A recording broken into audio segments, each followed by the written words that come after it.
Yes po, muli po isang magandang araw mga kabarangay. Lalo na po umiinit yung ating usapin sa BSKE. Mga pro, postponement, nakakaguhit na ba? Nakakalabang na ba mga kabarangay? At muli po ang aking paanyaya po sa lahat na hindi pa po nakapag-subscribe sa aking channel. Kayo po ay aking malugod na inaanyayahan na mag-subscribe.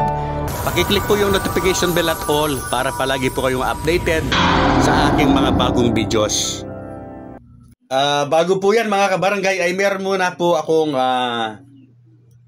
ipapakita sa inyo. Dahil napakarami po kasi ng ating mga kritiko na hindi naman tinatapos yung video. Kapag mag-comment akala mo kung sino, parang alam na ang lahat. At kung mag-comment talagang wala na sa hulog. Bago po mag-convene mga kabarangay ang Senado at Kongreso ay meron po akong ginawang content at ang pamagat ito nga po, sana ikonsidera sa BICAM yung plus 1 year, sana 2026 na nga ang halalan ayon sa isang congressman na nagsusulong nito. Mga kabarangay, napakarami po ng mura, napakaraming panlalait ang natanggap ko sa content po na ito. Wala naman daw sa usapin yan, wala daw mangyayari, imposible daw na yan ay pag-usapan dahil hindi pinag-usapan yan sa LEDAC. Ang lalo na po, ang mga pumuna sa akin dyan, ang mga tumira, yung mga pro na tuloy po ang halalan. Pero ano po ang nangyari mga kabarangay? Hindi po inaasahan na yan ang naaprubahan. Ito nga pong 4-year term, ang halalan ay 2026, November 2. At matapos po yan ay sinugundahan ko naman po ng isang content na ito po ang pamagat.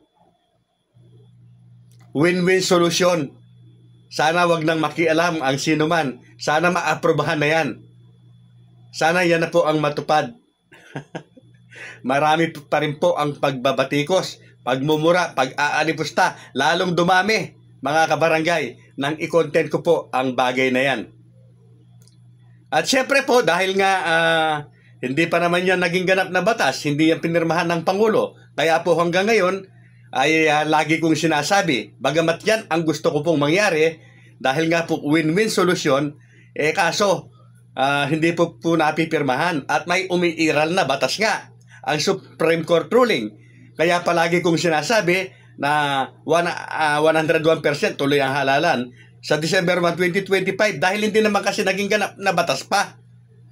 Kaya lang po, yan nga, napakarami po ng mga nagmamagaling na hindi naman nanonood ng video kung makapag-comment ka akala mo napakagaling nga at kung makapaglait mga kabarangay, although parte na po yan ng social media, kakasama na yan bilang isang content creator. At kaya ko po muna binackground ang mga yan dahil nga po patungkol dito sa eco-content ko ngayon, dahil yan nga po napakarami po yung mapanghusga. Baka kapag ito pong content ko ito ay aking ipaniluwanag, sasabihin balimbing naman tayo. Sasabihin na baka kung ano-ano naman po ang sasabihin ng magkabila, mga pro at against. Yes po, nang makita natin, mabalitaan po natin, napipirmahan na nga ito ng Pangulo sa August 12. At parang sa balita po ay meron pang seremonyas o seremonyal na gagawin. So napaisip po ako mga kabarangay, kung meron pong seremonya na gagawin, parang ipapangalandakan ang pagpirma ng Pangulo, ay na-alarma ako at nag-research mga kabarangay, bakit gagawin ito ng Pangulo? Siyempre po, ang alam natin kung ito ay pipirmahan ng Pangulo, ito po ay makakarating sa Korte Suprema, may magpipetisyon at kapag ito po ay idineklara muli na unconstitutional, culpable violation daw po ito para sa impeachment.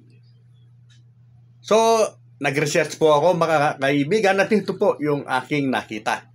At dahil nga po nagsalita si Secretary John Vic Remulla na akin pong binigyan pa nga ng diin na hindi pwedeng gawing basihan yung 2-year term na gagawin mong 2-year terms po nang nakaupo dahil sila mismo ang gumawa din yan kaya nagkulang. So ang sabi niya aayusin para mag 3 term na at thereafter ay 4 years na ang magiging halalan. So dito ko po nakita mga kabarangay yung siguro nagagawing argumento po ng Office of the President. Ano po ito? Yes po, ito po yung nakikita ko po na argumento. At kung ako nga ang abogado, baka gawin ko rin ang ganito, ito yung aking gagawing alibay. Pero hindi po ako abogado. Hindi ko na po i-example ang aking sarili at baka lalo pang dumami yung baser natin. So baka ganito po yung gawing argumento ng mga depensa. Depensa po, sila ang magdidepensa dahil may ko-contest nga na term fixing o fixed term. Nasira yung 3 years dapat dahil nga po sa postponement noong nakaraang 2022. So naging 2 taon nga, ipipix gagawing 3 taon. So yun po yung term fixing. Maliwanag po ba? Term fixing. Kasi inayos from 2 years gagawin ng 3. And thereafter 4 years na po. 4 years na po ang magiging halalan ng susunod na barangay at SK election. Term fixing, yan, term setting. Siniset na po from 3 years to 4 years. So yan po yung nakikita ko na magiging argumentan nila mga kabarangay na sa palagay ko, yun ang nakita nila na may lusot. Mga kabarangay. Kaya kung totoo po na sa August 12 ay pipirmahan niya ng Pangulo publicly at may seremonya, yun nga po, baka may nakita sila o nakita nila na yung gusot po ay parang naayos nila sa argumentong yan.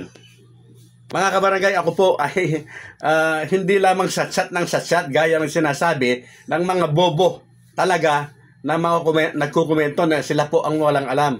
Nagre-research po tayo kung ano po yung tama at totoo, doon tayo. So yan ang nakita ko mga kabarangay. At sa mga darating na araw ay kung sakali po at ito ay mapunta na nga sa Korte Suprema, tiyak po yan ang gagamitin na argumento. Kapag hindi po yan ginamit na argumento, mga kabarangay ay talagang walang utak at walang isip si Kuya Ring. Ganyan man po ang mangyayari mga kabarangay, ay siyempre po lagi ko po rin sasabihin na dahil wala pa pong bagong batas o hindi pa rin ganap na batas itong term setting bill, term fixing po ito, ang umiiral pa rin pong batas. Siyempre po, Supreme Court ruling, nakatakda pa rin po ang halalan sa December 1, 2025. Sana po kahit pa paano ay nagkaroon po ng linaw na naman ang usaping ito. Sa mga baser, go ahead, bahala kayo. Huwag lamang kayong magpapaul o below the belt dahil may kalalagyan kayo, babalikan ko kayo. Okay lamang na masasakit na salita yung inyong mga ibato sa akin. Basta may relasyon sa aking content. Pero kapag wala, hindi ko yan palalampasin. Tinitiyak ko sa inyo. Kaya mga kabarangay, maging mahinahon lamang po tayo. Aspirant man or nakaupo na gusto na ma-postpone, mga aspirant na gustong matuloy na ito. Yan nga po, kalmante lamang tayo. Hintayin po natin yung kung totoo, kung ano po ang mangyayari hanggang August 12 daw po. Actually, kung hindi naman kikilos ang Pangulo, August 15, 3 days na lang, kung 12 nga, o 3 days na lang, lapse in tulo na nga yan. Kahit anong mangyari, ay magiging ganap na batas na yan after 30 days nga ng pagkakatanggap ng Office of the President. So, August 15, wala mang gawin ng Pangulo sa August 15 nga. Lapse in tulo na yan. Kaya, kung sa August 12 at may seremonya, ibang usapan po yan na ating aabangan na lalo lamang pong nagpapatingkad sa ating usapin mga kabarangay. Muli po, maraming salamat sa inyong pagsuporta at pagsubaybay. lalong-lalo na po sa mga malalayong barangay. Maraming salamat po, Coiners Ring.